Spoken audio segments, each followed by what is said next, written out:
Comment ça va YouTube? Je suis actuellement en deuxième année d'école d'ingénieur. Ça veut dire qu'après le bac, j'ai fait prépa et j'ai dû passer des concours pour entrer dans mon école. L'univers des grandes écoles étant très particulier, j'ai décidé de faire une vidéo pour tout vous expliquer.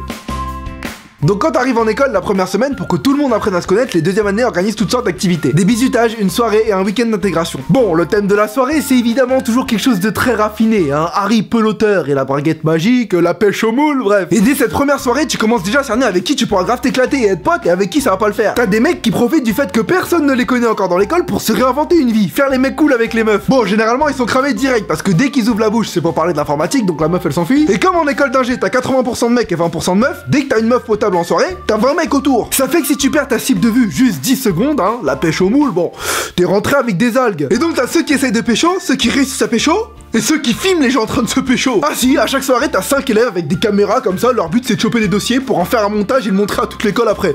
Pourquoi pas? Au moins grâce à eux tu sais tout de suite qui se respecte et qui ne se respecte pas. Ah bah des fois on voit des images, hein, la fille tu lui as jamais parlé mais tu sais déjà qu'elle a des seins en forme de poire donc Et ces élèves font partie de l'association vidéo de l'école. Ça c'est quelque chose de très important dans les écoles, les associations. C'est des clubs qui permettent aux élèves de faire ce qu'ils aiment et ça fait vivre le campus. Moi j'ai absolument rien contre ça, hein, d'autant plus qu'il y a des assos vraiment cool, genre humanitaires ou Pom Pom Girl. Le problème que j'ai, c'est contre ceux qui, parce qu'ils font une asso, ont un peu de responsabilité, méprisent ceux qui n'en font pas. Je t'explique, dans mon école, ceux qui ne font aucune asso sont appelés les nobody, parce que personne les connaît. C'est méchant comme appellation, et t'en as qui, juste pour pas être traité de nobody, juste pour avoir un nom et exister dans l'école, s'inscrivent dans une asso, même s'ils en ont rien à foutre. Moi, j'ai un pote, Léon, hein, on l'appelle Caméléon, parce qu'il fume, il boit, il aime le bacon.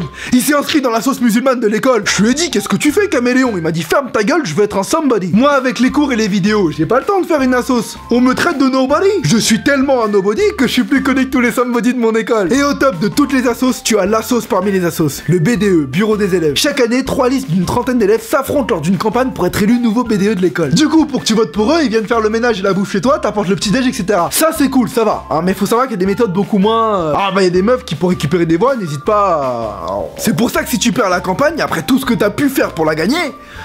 Ah, ça chiale. Ben ça se console dans la vodka.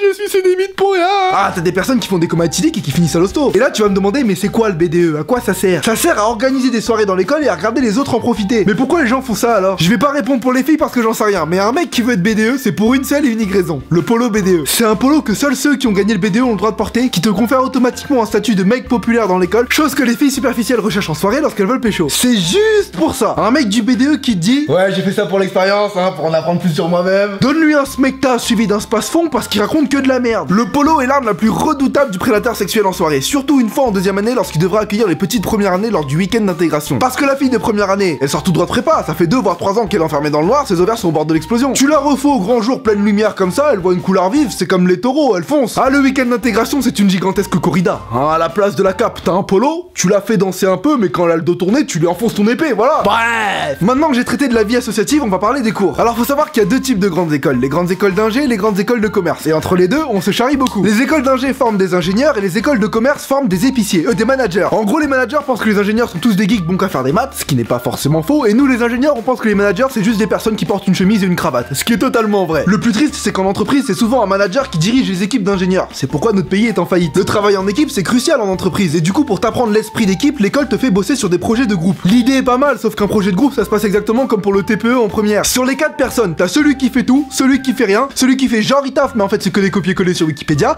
et celui qui vient pas. Le pire c'est que t'es obligé de t'investir un minimum parce que la note fait partie du tronc commun. Alors qu'est-ce que le tronc commun? En Angleterre par exemple, dans les universités tu peux choisir les cours qui te plaisent. Ah là le tronc commun non, pendant 1 an et demi on t'impose tes matières. Alors monsieur Tran, quelle spécialisation vous intéresse dans notre école? Bah j'hésite encore entre maths et multimédia. Très bien, dans ce cas là vous allez commencer par des cours de géographie, hein, ça devrait vous aider à faire votre choix.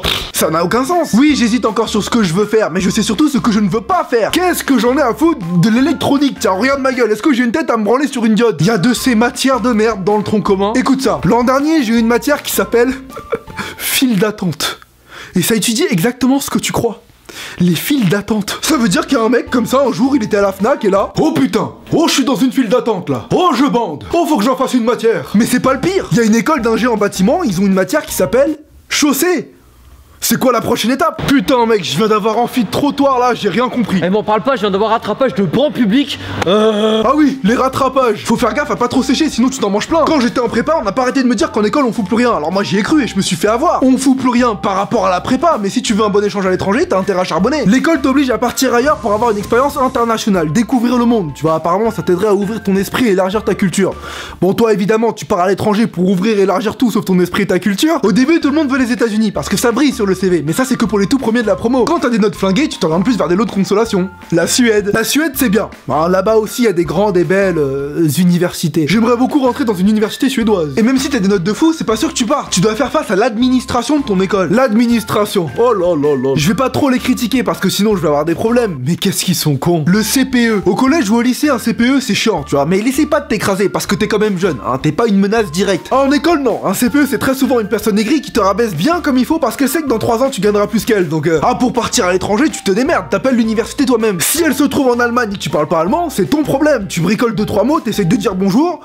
Ah Gundas, bon tu fais avec ce que t'as. L'école elle est là juste pour s'assurer que tu vas bien étudier des matières cohérentes là-bas. Par exemple, si tu leur dis que tu vas pour prendre des cours de salsa, là ils vont te dire d'aller te faire enculer. Par contre, si tu leur dis que tu vas pour étudier chaussée, là c'est bon, guten tag. Et non, on n'est pas plus intelligent en grande école. Alors, on a peut-être eu des meilleures notes au lycée, mais niveau maturité en cours on rigole toujours aux mêmes blagues. Et donc là, pour résoudre le problème, il faut coder l'information sur 8 bits. Oh, c'est parce que j'ai dit vite. Oh, il va la comprendre, c'est excellent. Enfin, j'ai pas mal critiqué, mais au fond, j'aime beaucoup mon école. Il ne me reste plus qu'un an avant le stage et après, ce sera le monde professionnel. Ça en excite certains, mais moi, perso, ça me fait flipper. C'est pourquoi je vais profiter à fond du peu d'école qu'il me reste et de mon aventure sur YouTube le plus longtemps possible. J'espère que cette vidéo vous aura plu et je vous dis à très bientôt.